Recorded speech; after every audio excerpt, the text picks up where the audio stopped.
कर्पूरगौरं करुणावतारं संसारसारं भुजगेन्द्रहारं सदा वसन्तं हृदयारविन्दे भवं भवानी सहितं नमामि।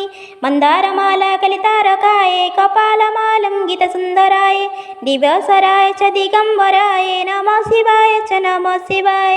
घलिन्न तुटगन बंधन चरणं डोळाहि पाहि न रूप तुझे प्रेमे आलिंगन आनंदे पूजन भले वाहि न भले नमा। तुमेव माता पिता तुमेव बंधु सखा तुमेव विद्या द्रविण तुमेव सर्व मम देव देव। कायेन वाचा मनेन्द्रिया वा ऊर्ध्वन्ति न वा प्रकृति संभवत् करुण्यदनं सकलं परसाय नारायणाति समर्पयामि। अच्युतं केशवं राम नारायणं कृष्ण दामोदरं वासुदेव हरे श्रीधरं माधवं गोपीकावल्लभं जानकीनायकं रामचन्द्र भजे।